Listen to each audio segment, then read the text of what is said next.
Satu hari dia pernah ketika itu di tahun lalu saya ingat sebelum dia ujian tutup promosi doktor, itu dia datang pada saya dan mengatakan, ah, "All of mine is gone Prof, in Palestine."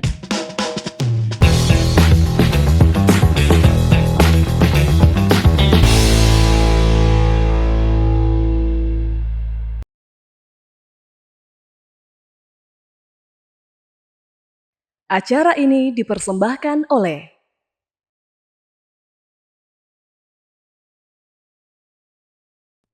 Halo pemirsa, senang sekali saya Niputin Maja dapat kembali menyapa Anda dalam Unhaspika.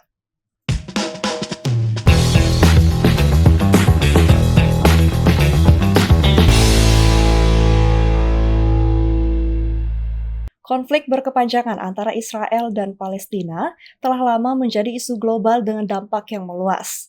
Gencatan senjata terbaru menimbulkan harapan perdamaian, namun juga memunculkan tantangan baru di tingkat politik dan kemanusiaan. Hari ini kita akan mengupas dampak internasional dari gencatan senjata tersebut. Sudah bergabung hari ini, saya tidak sendirian. Di samping saya sudah ada profesor di bidang hukum internasional, spesialisasi hak asasi internasional dan refugi pada Fakultas Hukum Universitas Hasanuddin. Sudah ada Prof. Cantik, sudah ada Profesor Dr. Iin Karita Sakarina, SHMA, selaku Wakil Dekan Bidang Perencanaan Sumber Daya FH Universitas Hasanuddin. Selamat sore, Prof. Selamat sore Mbak Najwa. Gimana kabar hari ini, Prof? Alhamdulillah sehat. Alhamdulillah. Gimana kabarnya, Mbak Najwa? Alhamdulillah, baik, Prof. Ya. Oke, sebelum kita bahas lebih dalam nih, Prof, sebenarnya kita flashback dulu ke belakang. Apa sih sebenarnya pemicu dari konflik Palestina dan Israel sendiri? Ya, jadi kalau bisa dikatakan ya, pemicu dari konflik Palestina-Israel kan itu sudah lama ya, sudah bertahun-tahun ya bisa kita katakan.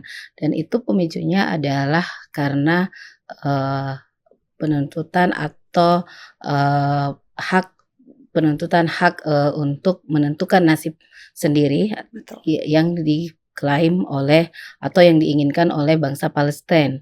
Selama ini kan kita tahu ya dalam hak asasi manusia, konvensi diatur dalam ICCPR atau International Covenant on Civil and Political Rights, atau kalau kita berbicara di dalam konteks hak ekonomi sosial International Covenant on Economic, Social and Cultural Rights.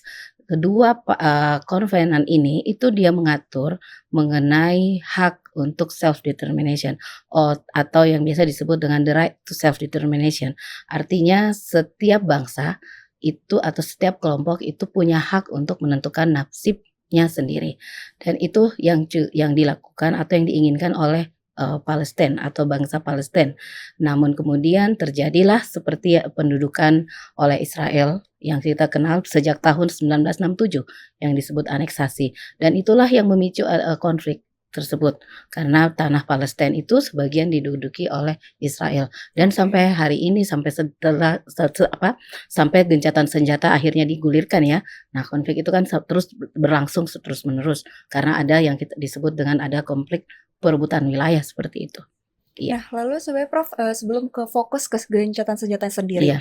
Poin atau titik pembalik dari konflik yang menjadi trigger untuk gencatan senjata sendiri ini, Prof, sebenarnya apa sih? Iya, karena itulah kita semua tahu ya, kita sudah disuguhi mungkin kurang lebih 1 tahun.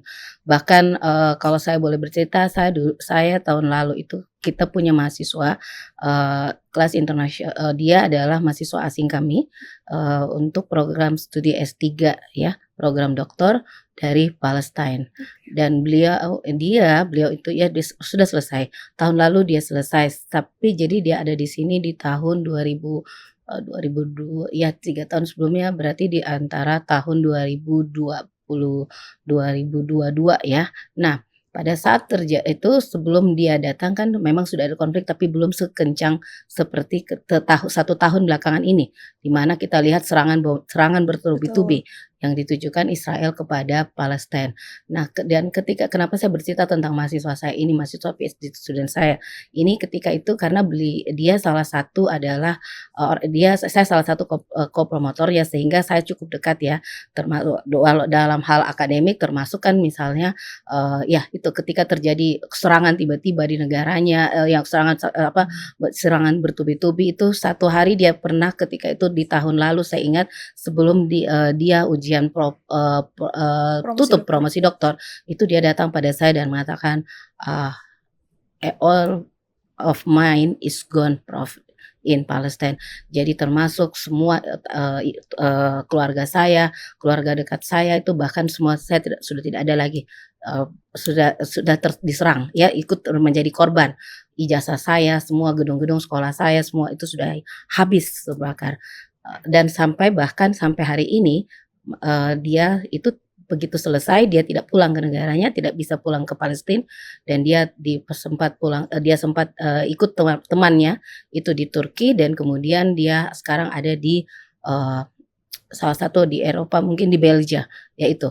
Nah itulah karena seperti itulah yang menjadi pentingnya ini gencatan senjata karena gencatan gencatan senjata dalam hukum internasional kan disebut dengan ceasefire, di mana bahwa harus dihentikan untuk ya itu tadi, salah satunya adalah untuk mengurangi atau berjatuhan korban terutama warga sipil. Karena seperti yang tadi diceritakan oleh mahasiswa saya apa yang dia alami, itu yang kena adalah orang-orang adalah yang masuk dalam kategori warga sipil, termasuk keluarganya misalnya kan, bukan angkat angkat senjata atau bukan kombatan, non kombatan, warga sipil yang seharusnya dalam hukum perang, dalam hukum humaniter internasional itu diatur dalam Konvensi Jenewa, warga sipil tidak boleh diserang, Nah, itu nah itu. hukumnya, Prof, ya? Iya, hukum internasional dalam hukum humaniter, Nah, lalu, ya. apa saja itu, Prof, konsekuensinya dari, hukum tersebut yang ditimbulkan? Iya, itulah salah satunya bahwa, ketika terjadi perang memang kan tidak bisa dihindarkan, Betul. tapi minimal hukum mengatur supaya perang itu memanusiakan, perang memanusiakan manusia. Artinya ada aturan-aturan bahwa, eee, tidak boleh menyerang warga sipil, tidak boleh menyerang rumah sakit, ya. Nah dan itu semua ternyata kan diserang ya. Bantuan diputuskan, akses tidak boleh masuk. Sehingga itulah mungkin yang menjadi akhirnya diputuskanlah bahwa kalau kita tidak memaksa, Dewan Keamanan PBB tidak memaksa untuk membuat kesepakatan antara dua negara ini, antara dua belah pihak yang sedang berkonflik ini untuk, eee, sama-sama menyepakati adanya gencatan senjata, maka kan tidak akan selesai ini, masih Betul. ada serangan terus-menerus, ya. Dan itu berarti akan berjatuhan korban terus-menerus. Ya, Betul. jadi itulah mungkin, kalau disebut bahwa trigger-nya atau pentingnya ya Mhm. gencatan senjata. Nah, Mmm. Prof, misalnya salah satu dari, kedua belah pihak nih melanggar dari gencatan senjata tersebut, hukumannya tuh sebenarnya apa, Prof? Dan bagaimana enforcement mekanismenya seperti? Iya, sebenarnya kalau dalam hukum internasional pelanggaran dalam, gencatan senjata itu sebenarnya tidak diatur secara spesifik. Oke. Hanya saja hukumannya adalah seperti misalnya bisa saja pemboikotan akses Iya. atau dalam dampaknya terhadap hubungan diplomasi negara-negara ya, atau ya itu saja. Terus kemudian atau bisa saja misalnya ya itu tadi, ketika satu negara misalnya melanggar, maka kan yang dua belah pihak ini, nah pasti yang satu juga pasti akan melakukan pelanggaran. Iya, betul. Sehingga memang dalam hukum internasional ya itu, harus ada, dia memang tidak ada spesifik tapi ada kesepakatan bahwa kan gencatan senjata kan itu adalah penghentian tembak-menembak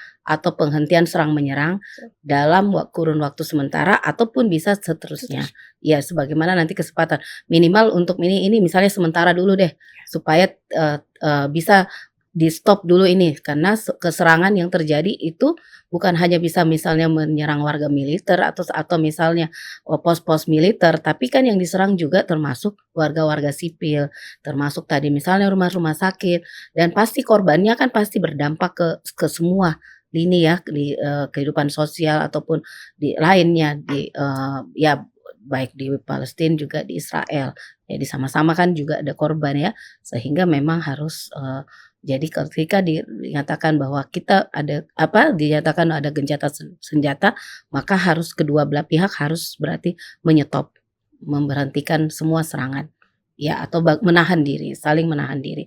Iya. Betul, lalu sebenarnya kalau di level internasional sendiri tuh, Prof, apakah ada sih peran Mahkamah Internasionalnya atau mungkin seperti tadi yang Prof bilang, Iya. Dewan Keamanan PBB sendiri untuk memastikan implementasi, kesepakatan ini yang terjadi, Prof? Iya, jadi sebenarnya kalau kita berbicara ya mengenai Dewan Keamanan memang kan, Dewan Keamanan PBB itu memiliki, kewenangan ya untuk memastikan bahwa kesepakatan tersebut bisa harus berjalan dengan baik dan kemudian karena wewenangnya maka Dewan Keamanan PBB itu punya tanggung jawab sebenarnya ya, untuk, apa itu tadi, persoalan ancaman terhadap Betul. perdamaian, pelanggaran perdamaian, dan ancaman agresi. Sehingga Dewan Keamanan tentu bisa, membuat keputusan yang mengikat kepada belah pihak ya, untuk menekan pada belah pihak untuk mematuhi aturan tersebut. Eee, nah kalau kita berbicara mengenai, Mahkamah Internasional itu kan, kalau kita ketahui dalam bahasa Inggris adalah, eee International Justice Court Betul. atau ICJ, di mana Mahkamah Internasional ini adalah mengadili sengketa negara-negara. Tapi ketika mengadili sengketa negara-negara ini harus ada yang membawa ke Mahkamah Internasional. Sehingga, perannya juga tidak terlalu besar dalam hal ini. Dan tapi bisa saja Mahkamah Internasional itu bisa memberi yang disebut fatwa hukum atau advisory opinion, ya. Itu pun ketika Majelis Umum PBB atau lembaga internasional di bawah PBB itu yang meminta. Sehingga memang kalau ketika kita berbicara mengenai, konflik bersenjata maka di sini adalah lebih kewenangan dari, PBB itu, Dewan Keamanan PBB itu sendiri. Betul, sudah Iya, semakin dalam dan rumit ya Prof kalau kita membahas. Mungkin tahan dulu, kita akan lanjut setelah jeda iklan Prof ya. baik. Ya, Baik terima Sobat Akademika kasih. Unhas, tentunya kita akan membahas lebih dalam lagi bersama Prof, tapi setelah jeda pariwara berikut.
Baik pemirsa, masih bersama kami dalam Unhas Pika. Kita lanjut lagi ya Prof ya. Iya, boleh. Nah kan banyak banget nih dibahas di internet kalau Iya.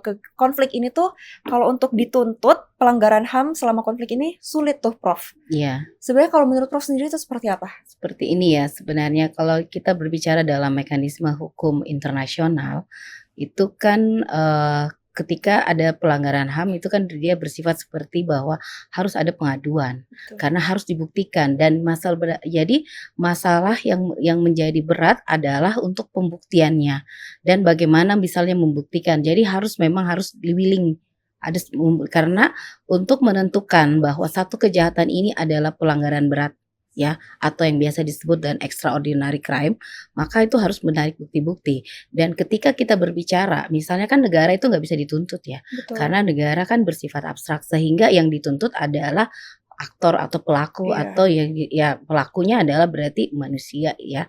Nah, untuk menuntut saat pelaku misalnya masuk ke siapa pelakunya itu di dalam Mahkamah Pidana Internasional atau ICC. Nah, itu kan yang harus dibuktikan siapa aktor di baliknya, seperti itu. Sehingga harus ada, willingness, ya seperti itu. ya harus ada apa, ya memang, berarti kan betul-betul bahwa bisa harus dicari misalnya, harus ya, harus melalui investigasi misalnya dan harus ada keinginan seperti itu Nah, untuk seperti yang Prof mengungkapkan. bilang, sebagai salah satu aktor, Amerika Serikat sendiri. Iya. Nah, apakah Amerika Serikat itu akan mengubah dinamika politik internasional?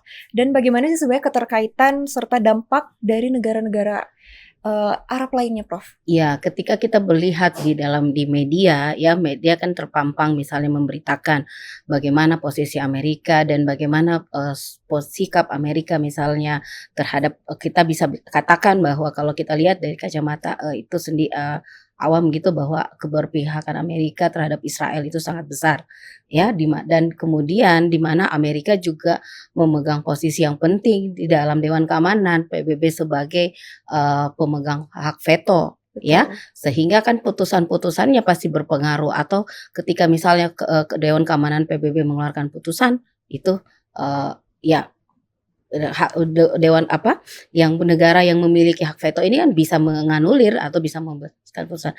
Nah seperti itu saja mungkin kalau dari saya, ya, dari segi apa, ya seperti itu, ya. Nah, lalu Prof, menurut Prof sendiri, mungkin banyak sobat akademik Unhas juga penasaran, sebenarnya ada nggak sih fakta tentang konflik dan gencatan senjata ini yang mungkin yang tidak banyak orang tahu, Prof? Ya, kalau kita lihat sih bahwa yang terpampang nyata kan di media, dilaporkan di televisi. Jadi sehingga ketika kita berbicara bahwa apakah itu bagian dari itu konflik Israel dan Palestina apakah bisa mengarah kepada kejahatan, ke konflik internasional yang mengarah kepada apakah itu dia adalah kejahatan perang atau kejahatan genosida atau kejahatan kemanusiaan, itu kan sebenarnya bisa jelas, bisa terlihat. Hanya saja itu tadi saya bilang, ketika misalnya apakah ada bagaimana ketika misalnya masalah ini bisa ya dibawa ke Mahkamah Pidana Internasional misalnya, itu yang mungkin harus, ya itulah yang harus, istilahnya adalah ada willingness karena kan tidak bisa dalam misalnya dalam hukum itu kan tidak bisa hanya misalnya tidak ada bukti, yang harus dibuktikan siapa pelakunya, bagaimana untuk memutuskan atau menetapkan bahwa ini adalah diduga dia adalah otak atau dia adalah aktor utama atau pelaku dari pelaku kejahatan itu kan tidak bisa langsung ditunjuk. Karena harus untuk menetapkan itu maka harus ada dulu bukti-bukti untuk menetapkan sebagai tersangka sebagai seperti itu. Kemudian atau harus misalnya ada perintah kah untuk menangkap siapa pelakunya, seperti itu. Nah, Prof, mungkin terakhir sebelum Iya, menutup perjumpaan kita pada hari ini nih, Prof. iya, Kalau misalnya Prof sendiri bisa menerawang, sebenarnya bagaimana sih nasib hubungan dan posisi kedua negara yang terlibat ini iya. pasca konflik nanti, Prof?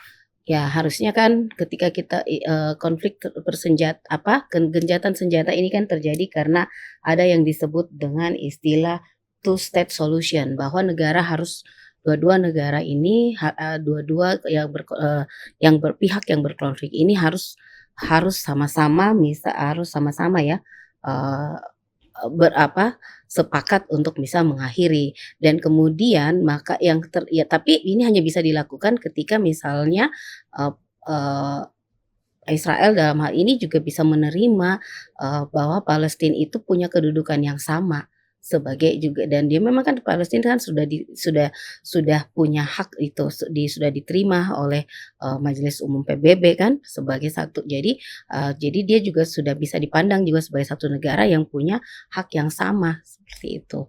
Nah kalau misalnya tidak bisa mengakui maka konflik ini akan terus berjalan. Betul. Tapi ketika misalnya Israel mau mengakui eksistensi kepastian Palestina, maka ya konflik ini bisa selesai seperti itu. Ya, Amin, tentunya kita iya, berharap yang terbaik, Prof, iya ya. tentunya kita berharap karena kan konflik yang terjadi dari konflik ini adalah istilahnya adalah kemanusiaan. Akhirnya Betul. yang korban, adalah warga sipil yang tidak bersalah. Seperti kan yang tadi diceritakan banyak sekali orang yang kehilangan keluarga. Sehingga ketika kita berkaca misalnya atau lihat contoh dari Perang Dunia Kedua misalnya, kita melihat bahwa tidak ada yang, tidak ada yang menang pada akhirnya, karena semua hanya menderita, akan berakhir dengan kesengsaraan. Dan karena itulah pada saat itu dibentuklah PBB atau United Nation. Tujuannya adalah apa? Untuk menciptakan perdamaian dunia. Sehingga ketika misalnya masih ada konflik internasional yang terjadi antar negara saat ini, berarti kan bisa dianggap bahwa PBB tidak berhasil ya, belum berhasil menciptakan itu tujuannya seutuhnya, belum berhasil sepenuhnya kan, Betul. karena berarti masih tidak bisa terhindari. Walaupun memang kenapa ada hukum internasional, ada hukum humaniter, ya karena memang perang itu tidak bisa dihindari. Tapi setidaknya bisa, diminimalisir korban yang terjadi atau bisalah minimal bisalah negara-negara diminta untuk menahan diri misalnya, karena selalu setiap konflik bersenjata yang terjadi, pasti yang berakibat dampaknya adalah kepada masyarakat atau manusia, ya, gitu. Tentu saat ini kita hanya mengharapkan yang terbaik. Baik, luar Iya biasa. Terima kasih banyak Prof iya, atas waktunya untuk hari sama-sama, ini. terima Baik, kasih. Sobat Akademika Unhas, tentu telah kita mendengar. Semoga setelah pembahasan ini memberikan kita pemahaman lebih baik dampak internasional dari gencatan senjata Israel dan Palestina. Upaya menuju perdamaian abadi memerlukan semua pihak terlibat untuk menciptakan stabilitas dan harmoni di tingkat global. Jangan lupa untuk terus saksikan program-program Unhas TV hanya di YouTube channel Unhas TV. Saya Putri Najwa mewakili seluruhku yang bertugas pamit undur diri dan sampai jumpa.